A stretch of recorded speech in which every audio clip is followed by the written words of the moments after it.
interviewing you on the radio, but to be with you in person is even better. Thanks, Alex. Thanks for doing the interview. Yeah, I'm really happy to be talking to you. How's the tour going? The tour's been going really great. Machine has a great band. Play them on my station, and Suicide Silence is a new band that a lot of people are finding a lot of interest in, and the guys in the opening band, Arcadium, very interesting band too. I like the front man. He's very, very, very timid backstage. When he gets out on stage, he really, you know, besides the fact he looks like he weighs about 80 pounds, he really has got a great persona, and I was surprised. So I think that band's going to have some good things if he eats a couple of cheeseburgers, you know.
Endgame, it's getting just incredible reviews everywhere. I was in a coffee shop today and just opened up the Dallas Observer, and there were two just raving reviews saying it's one of your best albums ever and really avant-garde.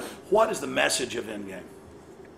Well, a lot of people thought that that was signifying the end of my career because, you know, I've got issues with my skeletal matters and stuff like that, with headbanging and stuff, and with the way that the music business is right now, with the record companies finally getting what they deserve, it's interesting because the music industry is falling as quickly as, you know, what we're talking about. You know, watching, again, it's corporate greed in America because it's all the big conglomerate record companies, and, you know, like for example, EMI is owned by Thorn, from what I know, and they make the Warhead. So you know, there's a lot of weirdness with who owns the record labels and stuff like that. I love EMI, but I had no idea. I talked to Jello Biafra from the Dead Kennedys, and I asked him to do a side project with me, and he goes, "No way, man, you're on EMI. Those guys make bombs." And I was like, "What?"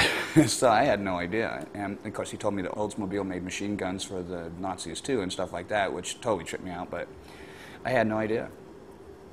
Well, pretty much everything in one way or another is a subsidiary of the military-industrial complex. It's been like that since the days of Eisenhower. So I mean, as long as the message is getting out, I think that's actually to the anger of the establishment. So. Well, I had a guy from the UN actually call me up. If you could, well, not call me up, but he said something about United Abominations, and this shows how pea-brained this guy was. At the very end, after he tried to discredit me, he says, "Besides, I'm a Metallica fan anyways." And I thought, what a twat, you know, because, I mean, you know, I am part Metallica, so what are you saying? That's like going up to somebody who's mulatto and saying they don't have white or black in them, you know? I am part Metallica, so for him to say that, it just shows you why you know, most of the people up there don't know what they're doing, because, you know, you have people that are representing stuff, saying childish things like that. That's sandbox mentality, you know what I mean?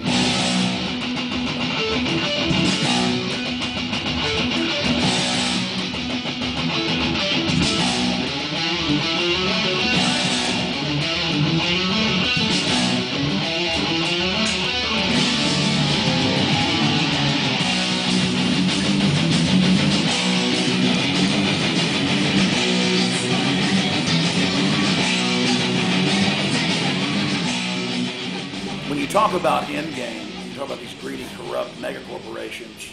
From your own research, what do you believe their endgame is? Well, I believe it's the same thing you and I both believe. Me as a Christian, I believe that it's one world government, one world currency, and you know, it's part of my belief. I said so in Holy Wars. You know, it's part of the master plan. It's what I believe. I ascribe to that when I became a Christian. I know that there's going to be a cataclysmic ramping up of all of these things that we're seeing right now, and it gets worse and it gets worse and it gets worse, and we're watching our country disintegrate right now, and it's scary. You know, when I start thinking that I'm going to be moving with Sean Drover back up to Canada, that's scary. You know, and that's what Endgame is all about. It's about educating our fans and showing them a little bit about what's going on within the previous administration, and you know, things haven't changed at all, and it's just more of this whole people being run by the people who have the money.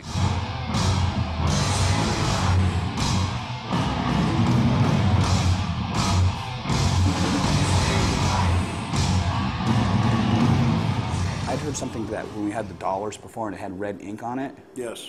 Tell me that story. I'd heard that was Kennedy was supposed to. No, that's true. He was going to get rid of the Federal Reserve, and he made the money with red ink, and that's part of like. You can go into any coin shop, Dave, and say, I want a Lincoln greenback issued by Kennedy. And you'll probably have to pay $20, $30 for it because it's a collector. And they'll go under the counter and they'll pull it out, and it has a red seal, but more importantly, and it was only fives. He only issued the first $4 billion. And when you read on the top of it, it says United States note. Nowhere does it say Federal Reserve. So it was pre-1913 when the private banks took over, and he signed the executive order to fully phase out, because he didn't want to do it overnight because that would cause some problems, to fully phase out the private banks that had taken over the issuance of currency and credit. And from talking to all the top real researchers on JFK, it wasn't making the decision to pull it out of Vietnam. That was part of it. It wasn't the decision to stop trying to have war with the Soviets. It wasn't the decision to not continue the Bay of Pigs. The main reason they killed him was what you just said, because he was going to take the power away from the money changers. That's what I heard. In fact, I'll mail you a Lincoln greenback. I'll take it.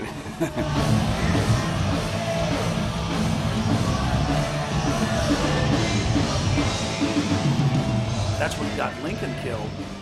The Rothschilds and others came to him and said, we'll loan you money at 30% interest to fight the war, which they were financing in the South through the British to destabilize the country. This is all in mainline history, but not popularly taught. And he said, no way, I'll just start issuing our own money again.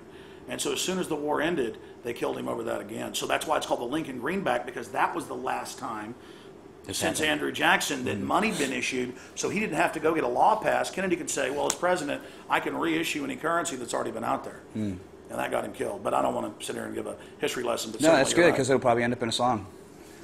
You heard it here first. Wow.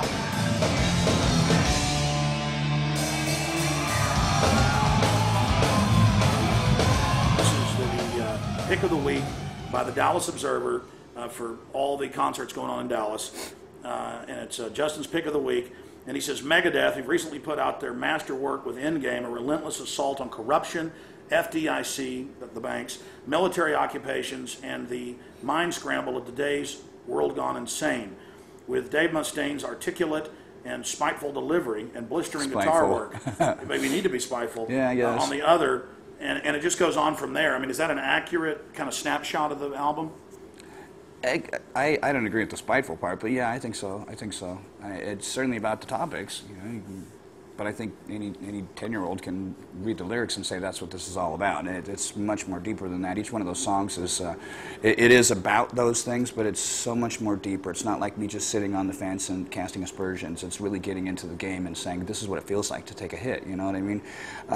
I know from firsthand with being involved in the money business when I went to school to be a stockbroker. There's things that I learned about money that they just don't teach people, and they want to keep people stupid. So I had that song, "The Right to Go Insane," and that song, those lyrics are actually toned down because I went naming people's names and all kinds of stuff like that in the first version of it. So wow. That demo tape, if it ever gets circulated, it'll probably make a lot of people pissed.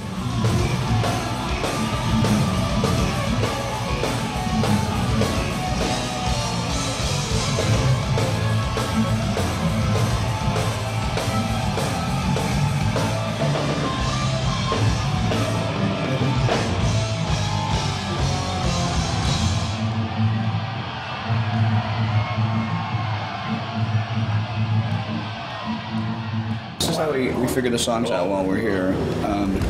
When we do something like this, we get the song in pieces. Like, this is the rhythm track.